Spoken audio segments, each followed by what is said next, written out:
वो पहला क्षण आज भी याद है जब आपको ऐसा एहसास हुआ होगा कि कुछ अलग हूँ, या मेरे अंदर कोई शक्ति है, कुछ अलग है, या गुरु कृपा जिसको हम कहते हैं। क्या उम्र थी आपकी या जब वो पहला क्षण?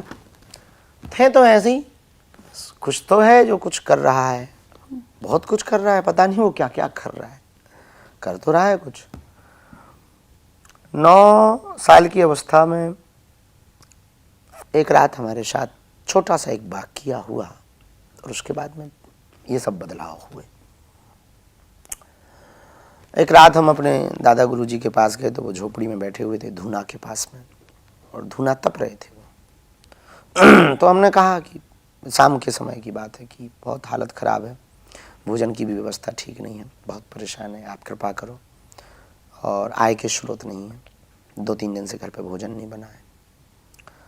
तो 2 घंटे बाद वो बोले कि रात को आना, बुंदेली भाषा में मतलब रात्रि काल में आओ।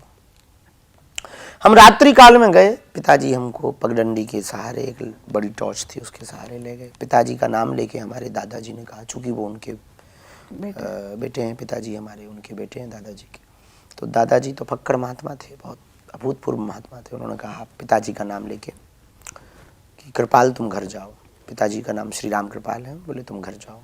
तो चले गए।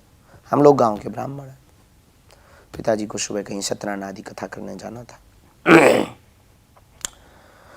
9 बजे के लगभग पहुंचे थे और रात्रि में 12:30 पौने 1 के बीच में वो हमारे साथ एक छोटा सी घटना घटी। टीवी का विषय नहीं है, हमारे गुरु ने रोक रखा है, वो विषय आपको बताना नहीं चाहिए। तो एक छोटी सी घटना हुई, एक कोई बहुत तेज प्रकाश जैसा कुछ हुआ बस। सुबह हमको जब होश आया तो जैसे थे वैसे ही थे, कुछ खास नहीं था, बस अब ये अपने आप होता चला, जीवन बदल गया। हाँ, कुछ होता गया, होता जा रहा है, ये भी हमें पता नहीं, कहाँ ब्रेक लगेगा ये भी पता नहीं।